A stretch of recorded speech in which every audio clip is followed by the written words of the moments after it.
Detik 12 malam kembali untuk membongkar dan merungkai cerita-cerita pelik dan mistik yang sering menjadi buah mulut masyarakat. Lokasi yang dipilih kali ini terletaknya Lombong Arang Batu serta kilang lama yang berusia ratusan tahun. Langkah telah disusun. Ikut rapat.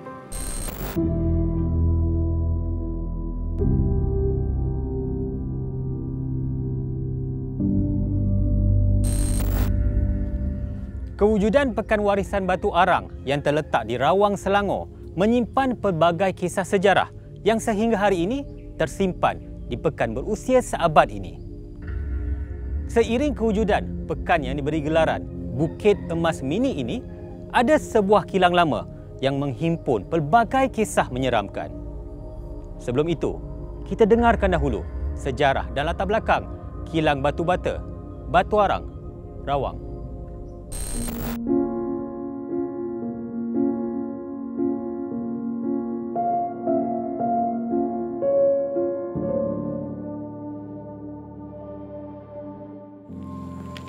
Assalamualaikum Pak Jabar. Waalaikumsalam. Azmi daripada Detik 12 Malam. Saya Jabar. Iya, Pak Jabar. Ya.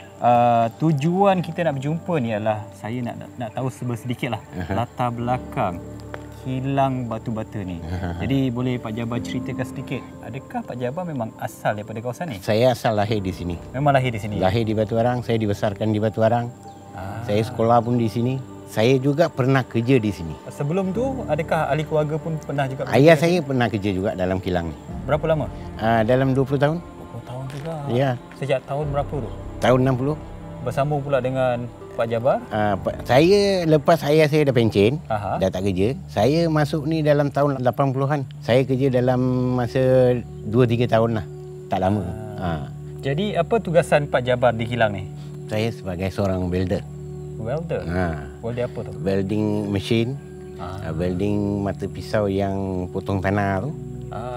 Tugas ayah Pak Jabar masa tu? Dia press genting. Press genting? Atap genting tu? Genting, atap genting tu. Press kat mesin tu. Melekatkan tanah liat tu, mesin tu akan press buat genting. Lepas tu sebelah sana, orang lagi seorang tu keluarkan. Jadi Pak Jabar, apa sebenarnya yang berlaku dekat kilang ni? Kilang ni sebenarnya lepas British tinggalkan kilang ni, seorang Cina tu ambil alih, toke Cina.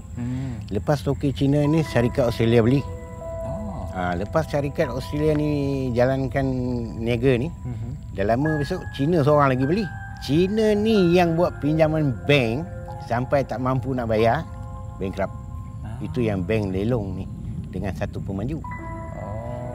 Punca pemaju ni dah terumpung asap ni semua dirobohkan. Kalau ikutkan ada banyak lah. Ada 3. Ada 3? Satu serumpung asap tu pun ada 30,000 pieces batu. Dirobohkan. Sejauh mana production kilang ni diedarkan? Sampai Australia.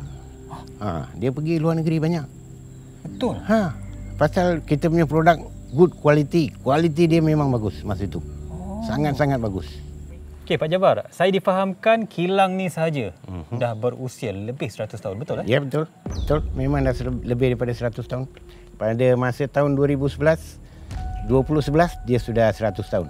Pada zaman tu siapa pekerja-pekerja kilang ni? Pekerja banyakkan British ni dibawa daripada India. Banduan. Untuk kerja Lombong Arang Batu. Okey. Bila dia buat kilang ni, pekerja yang sama juga dia akan pakai sini untuk buat kerja sini. Itu dia punya first target. First target ada? Ya, itu British. Okey Pak Jabar, apabila ditinggalkan semenjak tahun 80-an kilang ni ditutup, terbiar, kini masuk lebih 40 tahun. Ada tak Pak Jabar alami peristiwa-peristiwa yang misteri ataupun mistik? Masa saya kerja pun ada. Masa kerja pun ada? Ada. Dah ada dah. Dia sudah ada. Benda tu memang dah ada lama dalam kilang ni. Sebelum kilang ni tutup memang sudah ada. Pekerja yang jaga dapur ni selalu diusir. Bila benda tu lalu, dia tengok daripada belakang, memang rambut dia sampai heret atas tanah ni. Weh, nampak? Nampak. Bermakna dia panggil dia jangan tidur lah kot. Tu dia heret. Rambut dia memang panjang. Sampai kat tanah ni heret. Tapi kalau boleh, jangan tengok muka dia saja. Kenapa? Kalau tengok muka dia memang demam. Memang demam Memang demam. Bodoh sangat muka dia. Pernah ada kejadian yang pernah tengok muka? Ada. Sampai demam. Ada seorang kena. Dia tengok muka dia, demam 2 minggu. Bodoh. Bodoh sangat.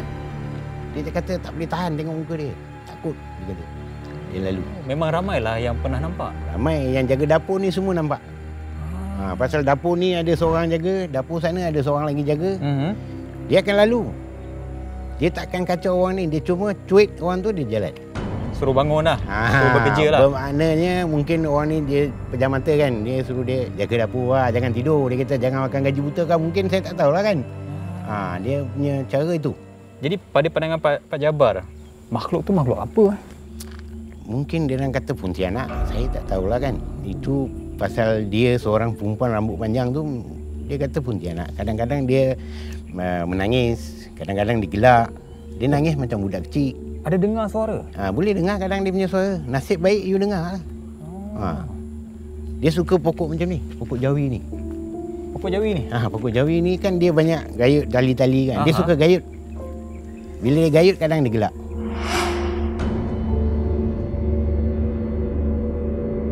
Dalam keadaan bersahaja, tak pandang kami, tak tegur kami.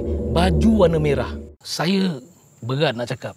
Saya tunjuk dalam rakaman saya itu kepada penonton saya. Perjalanan operasi kilang ini melalui pelbagai era kegemilangan sehingga ada zaman terang dan ada zaman gelapnya.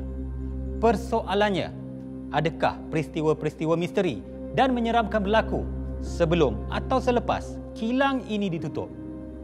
Sudahkah anda bersedia? Ada cerita yang ingin kita bongkar. Jangan tertinggal.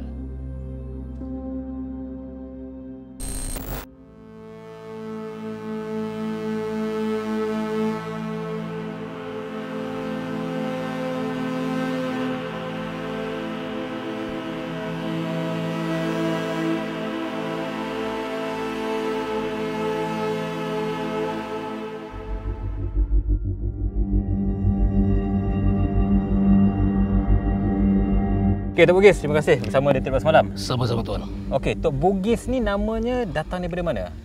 Nama Tok Bugis ini adalah nama samaran untuk saya gunakan dalam media massa seperti YouTube, TikTok, Instagram dan sebagainya.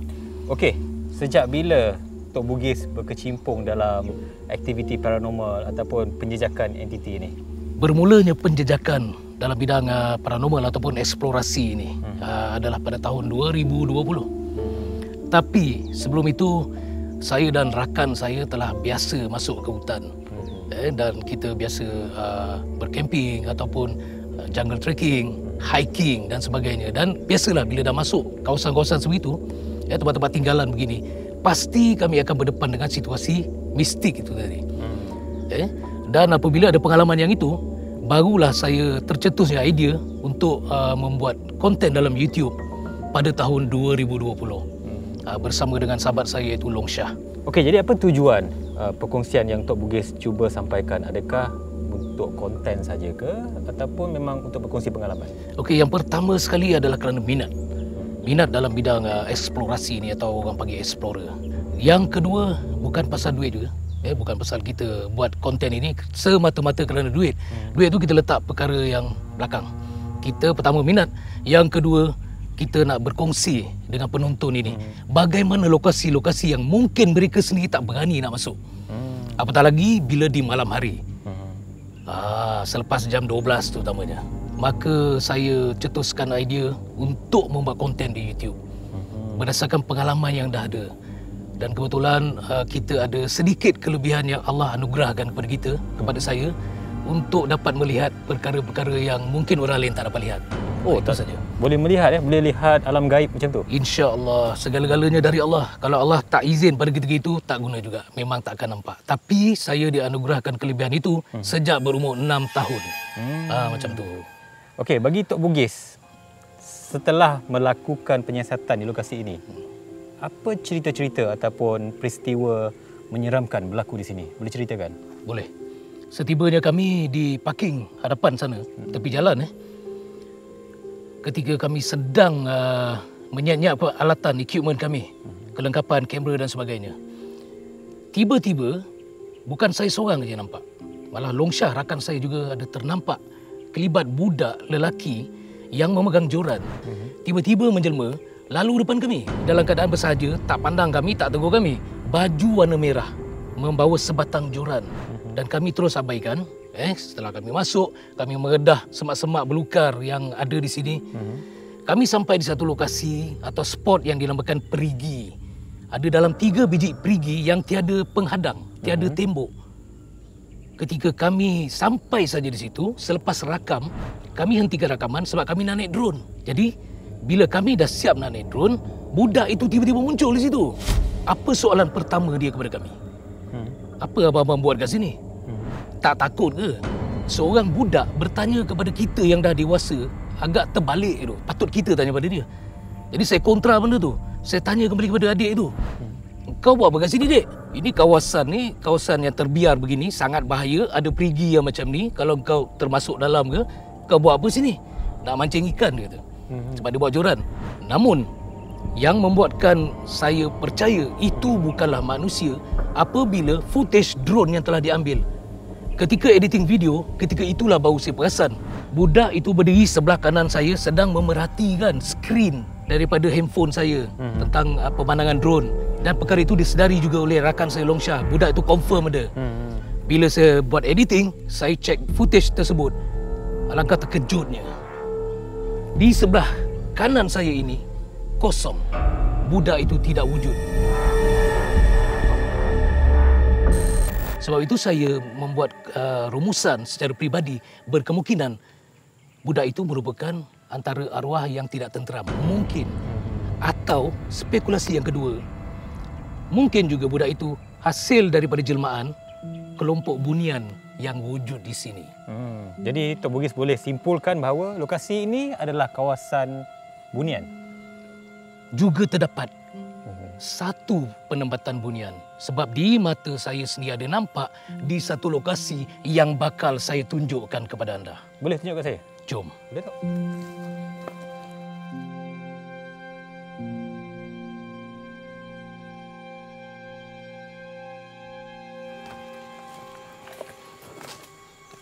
Okey Tok, kat mana kawasannya? Sinilah kawasannya yang kami terima banyak gangguan. Setibanya giliran kami untuk melakukan uji nyali di dalam terowong ini yang ada di belakang kita ini. Kami berpusing dari arah ini satu round terlebih dahulu.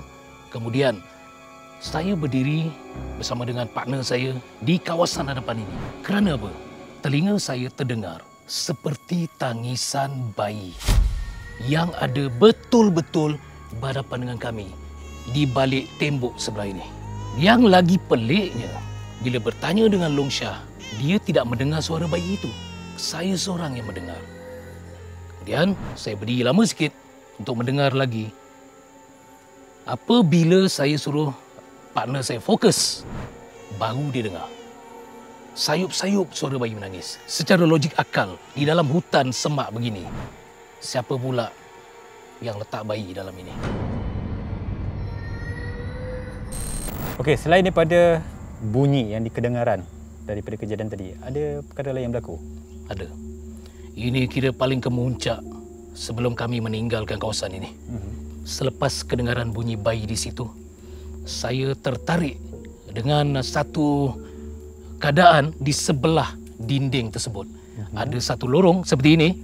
Namun, di situ mata saya sendiri melihat seolah-olah ada pintu gaib yang disebut sebagai Stargate. Seolah-olah boleh pergi ke alam sebelah, iaitu perkampungan bunian. Pada mulanya, saya berat nak cakap. Tapi sebab konten, saya tunjuk dalam rakaman saya itu kepada penonton saya. Di situ terdapat seperti ada pintu. Bagaimana bentuk pintu gerbang tu? Beginilah bentuk dan ketinggiannya. Sama seperti mana saya nampak boleh berdiri dua orang depan pintu dan tingginya lebih tinggi daripada kita. Okey Tok Bugis, terima kasih atas perkongsian. Baik. Jadi kalau ada mereka Sama-sama. nak lihat video-video, kat mana mereka boleh lawati? Baik, kepada anda semua, anda boleh tonton video-video Tok Bugis ini di 3 saluran. Saluran pertama dinamakan Tok Bugis Channel, yang itu kami berjalan bersama dengan tim.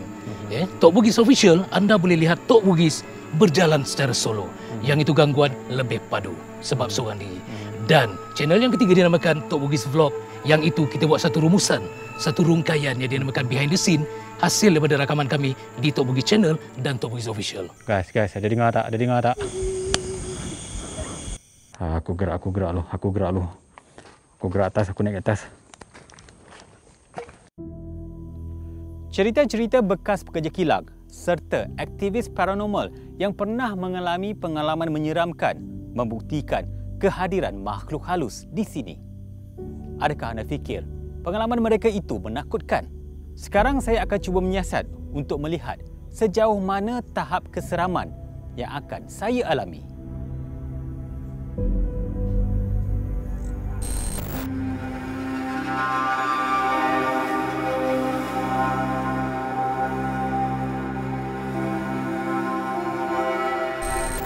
Bismillahirrahmanirrahim. Sekarang ni saya memulakan siasatan berada di kilang lama yang berusia lebih daripada 100 tahun. Macam ada pergerakan sebelah sana. Seolah-olah memerhatikan apa yang saya lakukan di sini. Okey, sekarang ni saya akan cuba masuk ke dalam kawasan pembakar ni. Masih ada atap genting ni lagi.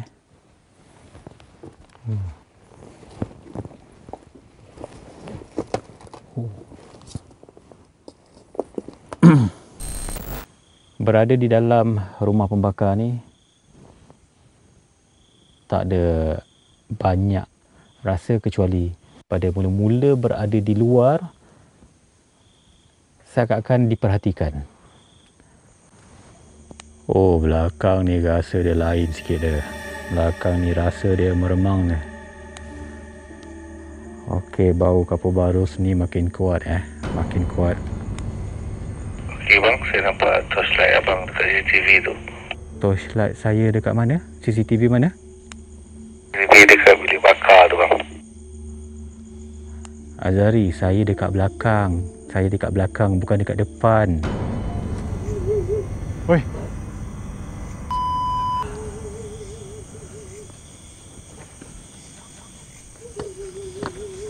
Woi.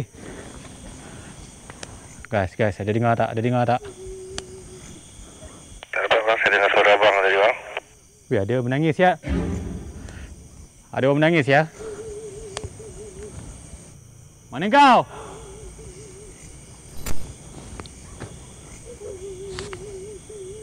Woi!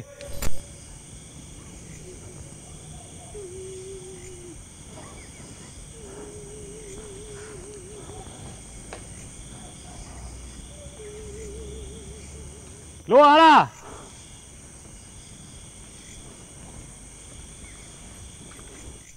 Dekat belakang tepi ni sesuatu sangat Okey, saya berada di kawasan rumah pembakar nombor 2 ni dekat bawah ni. Wah. Menderu. Macam gua dalam ni. Guys. Okey, sekarang ni saya masuk ke salah satu rumah pembakar yang besar ni. Dekat bawah ni Kuat betul bau kapur baru dalam ni. Bismillahirrahmanirrahim. Assalamualaikum. Gila lah. Kau tengok ni. Ini macam memang markas dia dekat sini Weh. Hai. Siap. Weh. Pahal bunyi dengusan Weh. Kami masuk kami. Weh. Oh, lain macam aura bawah ni. Lain macam. Ada mendengus kat bawah ni, siut. Oh, dia mendengus kat aku, siut. So, apa nak stay lagi di situ ke? Apa nak gerak ke? Aku gerak lu. Aku gerak atas, aku naik ke atas. So, bila aku bergerak menuju ke depan, dekat chimney dan juga pokok jejawi besar tu, bersebelahan tempat tu, Situ dengar bunyi mengilai. Aku suluh dekat atas, aku tengok macam, weh, ni mana datang ni? Kemudian yang dekat satu lagi tu, dia punya tempat scary tu. Dia ada akar jejawi kat situ, bersusun. Macam masuk satu markas tu. Dia punya tenaga macam, dia terus tutup. Kau tak dengar bunyi apa dekat luar, bunyi cengkerik ke apa semua tak dengar. Dekat dalam tu, dengar bunyi dengusan. Weh, hai. Aku tak boleh nak describe lah benda tu. Dia macam, bila kau masuk tu tempat, dia sangat kedap, dia tertutup. Aku macam masuk alam lain siut. Dan kalau lah ada explorer, ada paranormal team nak masuk, korang pergilah. Dia punya rasa tu macam, kau semelayang masuk satu gerbang, satu dewan, itu markas dia. Try lah. Tapi dah 13 malam, kita dah masuk, kita dah rasa. Sekarang kita dah buktikan ada sesuatu dekat situ. Check out.